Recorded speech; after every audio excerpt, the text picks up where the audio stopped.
आइए वर्ग 10 के हिंदी अध्याय 1 के आज हम लोग विषय में चर्चा करेंगे। हिंदी विषय में 2 बुक होते हैं। हिंदी विषय में 2 बुक होते हैं। पहला बुक का नाम है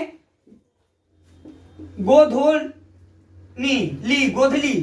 पहला बुक का नाम है गोधली, जिसका आज हम लोग चर्चा कर रहे हैं। गोधली में भी 2 प्रकार के होते हैं। गोधली भी 2 प्रकार के होता है।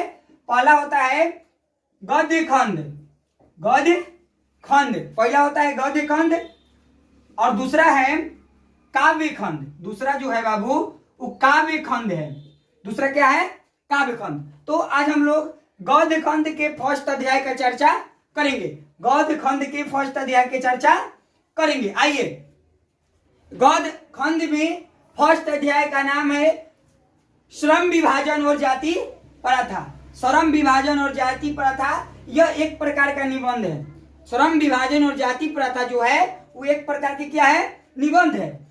इसका लेखक है श्रम विभाजन और जाति प्रथा एक प्रकार के निबंध है। उसका लेखक है बाबा भीमराव अंबेडकर।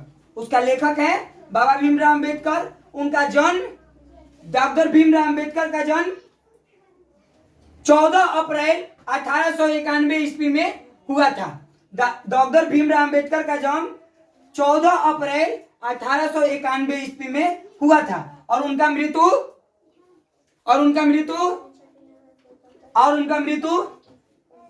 6 दिसंबर 1956 ईस्वी में हुआ था। उनका मृत्यु जो था 6 दिसंबर 1956 ईस्वी में हुआ था। और कहां हुआ था? दिल्ली में हुआ था। उनका मृत्यु कहां हुआ था? 6 दिसंबर 1956 में दिल्ली में हुआ था। और उनका जन्म स्थल है महू गांव। महू एक गांव है जो मध्य प्रदेश में है। महू गांव किस राज्य में है? मध्य प्रदेश में है। तो उनका जन्म स्थल महू गांव में हुआ था। एक छोटा सा गांव में हुआ था और उनका वो गांव मध्य प्रदेश में है। वो गांव मध्य प्रदेश में है। वह कौन सा परिवार से बिलोंग करते थे? वह एक बहुत ही गरीब और दलित परिवार से बिलोंग करते थे। वह दलित परिवार से बिलोंग करते थे। उनके माता पिता हद से ज्यादा गरीब थे। पिता का नाम था रामजी सकपाल। डॉक्टर भीमराव अंबेडकर के पिता का नाम था रामजी सकपाल और उनका माता का नाम था भीमाबाई। उनका माता का नाम था भीमाबाई। और कुछ समय बाद उनका शादी भी हुआ था। उनका पत्नी का नाम है रामाबाई। डॉक्टर भीमराव अंबेडकर का पत्नी का नाम था रामाबाई। वह बौद्ध धर्म को मानते थे। वह कौन सा धर्म को मानते थे? बौद्ध धर्म को मानते थे। अन्य नाम, वह कई नामों से आज पूरे देश में, पूरे भारत में डॉक्टर भीमराव अंबेडकर को कई नामों से जाना जाता है। संविधान निर्माता डॉक्टर भीमराव अंबेडकर ने ही संविधान का निर्माण किए थे, इसलिए डॉक्टर भीमराव अंबेडकर को संविधान निर्माता बोला जाता है, संविधान जनक बोला जाता है, बाबा साहब के नाम से जाना जाता है। अगला है प्रेरक।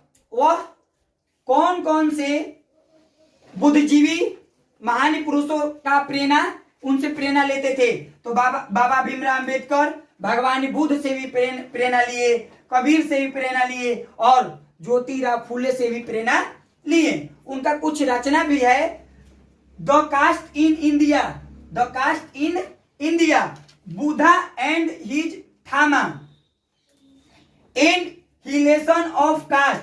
ये जो जितना बताया गया आपको वर्ग 10वीं के परीक्षा में 1 नंबरिया के रूप में काम आएगा, जो 1 नंबर का आता है। ये सब सारा नोट्स को अपने कॉपी में लोड कर इसको याद कर लीजिएगा। और हमारा वीडियो जो है उसको लाइक, कमेंट और सब्सक्राइब कीजिए और अधिक से अधिक मात्रा में शेयर कीजिए।